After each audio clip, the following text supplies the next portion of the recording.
గారు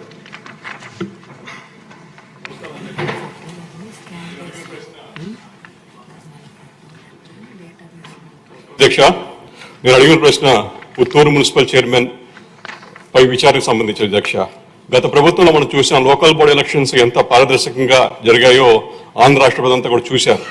అలాగే పుత్తూరు మున్సిపల్ ఎన్నికల్లో కూడా తప్పుడు క్యాస్ట్ సర్టిఫికెట్స్ తో సృష్టించి దళితులకి తీవ్ర అన్యాయం చేయించింది కాకుండా అధికార దుర్వినియోగం అలాగే చట్ట రాజ్యాంగ ఉల్లంఘన కూడా చేసిన చరిత్ర మనం చూసాం పుత్తూరు మున్సిపాలిటీలో.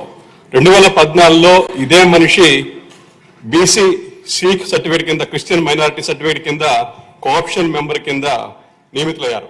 అదే మనిషి 2020లో అక్కడ ఈ పుత్తూరు మున్సిపల్ చైర్మన్ ఇది వచ్చేసి ఎస్సీకి రిజర్వ్ అయితే అప్పుడు ఎస్సీ సర్టిఫికేట్ ప్రొడ్యూస్ చేసి ఆ పదవిలో కూడా కూర్చోవడం జరిగింది.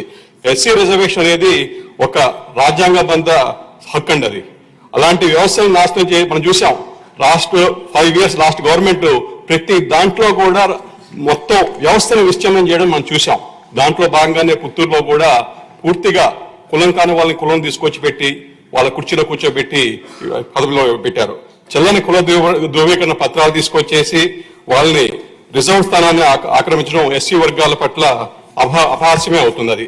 అదే ఇది పరిపాలనా వైఫల్యమా లేకపోతే రాజకీయ ప్రోత్సాహంతో జరిగిందనేది కూడా తేల్చాల్సిన అవసరం ఉంది అధ్యక్ష.